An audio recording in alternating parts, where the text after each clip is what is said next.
Previously, the 113th King Fist tournament ended with Brufston taking the win. Even though Rick gave it his all, using his innate abilities, he still couldn't defeat his teacher. However, Rick did manage to fulfill Brufston's dream of having a true boxing match, where they exchanged punches without blocking or dodging.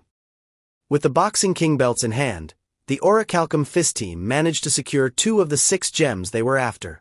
They swapped the royal yellow gem with a nearly perfect replica, and handed the belt back to Snape, who then entrusted it to Kerwin for safekeeping. The Orichalcum Fist party decided to leave the city of Heractopia, saying goodbye to Angelica. Before heading out, Mizette suggested a race to their headquarters.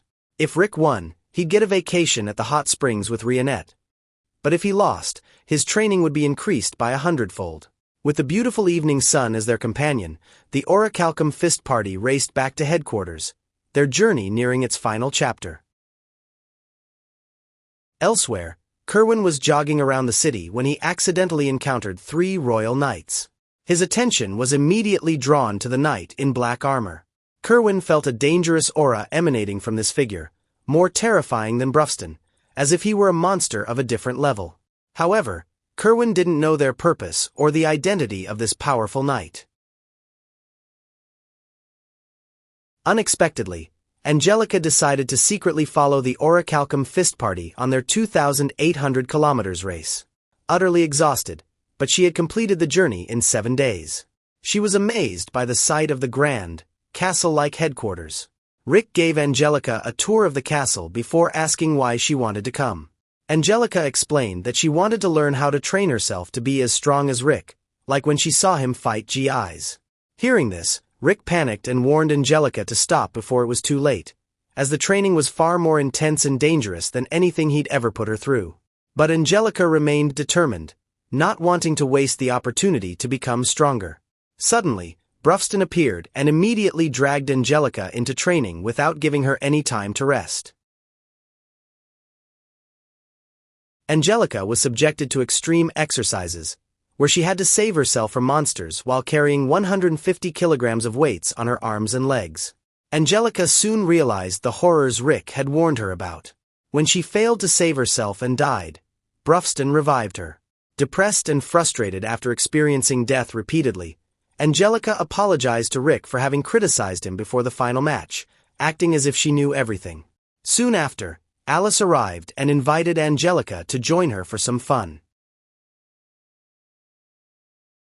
Angelica, Alice, and Rionette went swimming together. At the poolside, Angelica admired Rionette's curvy figure and the dragon tattoo on her waist. However, Rionette explained that it wasn't a tattoo, but something more complicated. Alice, bored swimming alone, asked Angelica and Rionette to join her. But as soon as Angelica entered the pool, her body began to feel numb, and she fainted. Rionette quickly realized the pool water had been spiked with a sedative, though it wasn't strong enough to affect her or Alice. To investigate, Rionette pretended to pass out. Just moments later, the 3 of them were kidnapped, bound, and tied up. The culprit was Goonies, the commander of Black Curse's second squad. Black Curse is the largest criminal organization on the continent, with over 2,000 members. They take on illegal jobs such as kidnappings and assassinations. Goonies revealed that he had been hired by Angelica's grandfather, Simon, who still hadn't given up on marrying her off to Snape. His mission was to bring Angelica back, by any means necessary. Goonies also warned them not to fight back, showing off the number 20 tattooed on his hand, signifying his rank as the 20th strongest fighter out of the 2,000 members of Black Curse. However, the threat didn't faze the girls at all.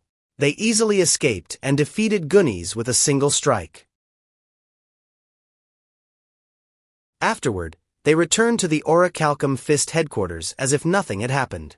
Upon returning, Brufston immediately approached Angelica and invited her to resume training.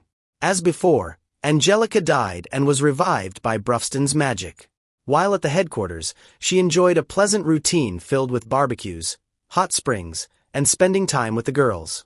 Time flew by, and before she knew it, the year had changed, and her training had come to an end. Angelica decided to return home, 2,000 kilometers away, by running. But, as always, Brufston made her run the whole way with weights strapped to her arms and legs. The scene continues with a meeting of the Orichalcum Fist members discussing their next gem retrieval mission. One of the 6 gems they seek is now located at a facility for recruiting new royal knights, which is a top-secret establishment heavily guarded by the kingdom. Mizette proposes that they should seize the gem immediately, even if it means starting a war with the kingdom. However, Rick argues that this is a bad plan, as there are alternative methods that don't involve brute force. He suggests gathering information first by infiltrating the facility, and if they can negotiate to obtain the gem, a confrontation can be avoided.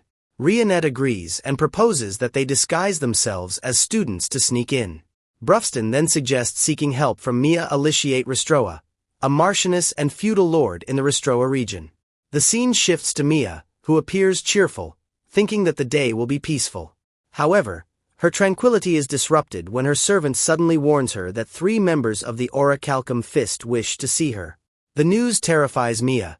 She knows how powerful and dangerous they can be if angered. The servant quickly locks the door and hides Mia, but Brufston manages to break into the room where she is hiding, sending the servant stumbling back. Witnessing this, Mia grows more frightened and can only lower her gaze. Brufston then greets Mia with a smile and introduces Rick, which calms her slightly since Rick exudes a different aura from the other members of the Orichalcum Fist. Rick then asks about their relationship with Mia, and Brufston explains that they share a mutual bond. Some time ago, the Orichalcum Fist saved the Restroa region from dangerous monsters without asking for anything in return, and in turn, Mia promised to help them if needed. Mia understands and asks what Brufston requests. He asks Mia to assist them in infiltrating the Eastern Royal Knight Academy as new students. Although terrified, Mia agrees to the request, viewing it as a simple favor. Once the Orichalcum Fist leaves her sight, Mia finally breathes a sigh of relief, as if a heavy burden has slowly lifted. A week later, the Orichalcum Fist party receives their registration documents. However, Mia can only register one person. After considering who would be most suitable, they decide on Rick, as his age fits the Academy's student acceptance criteria, making him the best choice for the infiltration. Still, the mission is not solely placed on Rick. They plan to find other ways to infiltrate and regroup afterward. A few days later, Rick is seen disguised as a new student at the Knight Academy. He realizes that the students are focused on learning the basics of combat. As a result, he decides to hold back during this mission to avoid drawing attention. Rick arrives at the Eastern Royal Knight Training Academy, the location of the 3rd gem they seek. Upon arrival, he heads straight to room 402, which will be his sleeping quarters. The room is designed for 4 people. Shortly after Rick's arrival, another student enters. The student appears frightened, and Rick tries to introduce himself first. However, the student only becomes more terrified, as if Rick intends to attack him. Rick quickly reassures him, insisting that he means no harm. The student's name is Henry Forstfee. He apologizes to Rick for being overly nervous. Henry admits that, despite looking nerdy, he is shy and cowardly. Rick finds it difficult to connect with him, as Henry's shyness is worse than he anticipated. However, Rick discovers a way to approach Henry when he notices Henry is interested in a book about the legendary hero Yamato. Rick mentions that he also enjoys that story, especially the part where Yamato faces the Demon King's army alone, despite being covered in wounds. Rick begins to suspect that Henry isn't the type who wants to become a knight, so he asks why Henry came to this academy. Henry shares that his family, the Forstfees, is very famous. His father is a noble and an A-rank adventurer, while his siblings have all succeeded in their respective fields. Meanwhile, Henry feels left behind. He lacks talent and prefers to spend time at home reading books. Despite hating himself, Henry's father always says he is proud of him and believes Henry will become someone great.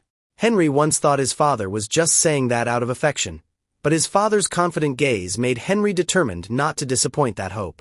That's what motivated Henry to take the Knight Academy entrance exam.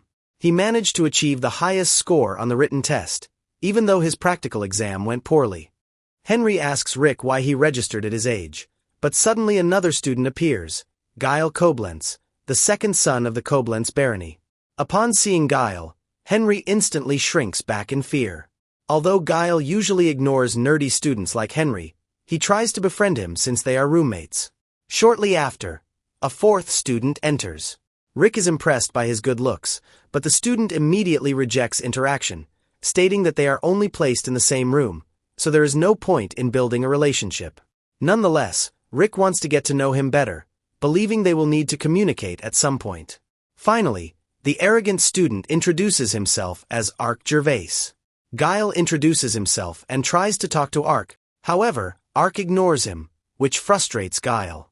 Guile forces Ark to look at him, and the tension begins to rise. Rick, noticing that the situation is escalating, decides to intervene before a fight breaks out. However, Ark provokes Guile, making him angrier and challenging Ark to a duel. In a split second, they both launch attacks at each other. Yet, Rick suddenly stands between them, gripping their hands with immense strength, halting their assaults. From this encounter, Rick gauges Guile and Ark's strengths. Guile possesses physical power without magical enhancement, while Ark excels in body control and magic. However, Rick is still unsure about Henry's hidden abilities. He suspects Henry might be the intellectual type. Rick then urges them to calm down and states, "The four of us all have our own reasons for being here, but we all came here with the goal of becoming knights. It would be foolish to stray from that path by harming our comrades just for the sake of pride. Our meeting here and joining the same group is a kind of fortune in itself. Moving forward, it would obviously be better to get along, right?" Suddenly, an announcement from the loudspeaker warns all students to gather in the auditorium for the opening ceremony in 5 minutes. Rick then urges the three of them to leave quickly to avoid punishment. Alright, that's it for this episode. If you want more, let me know in the comments. Thanks for watching. Peace out.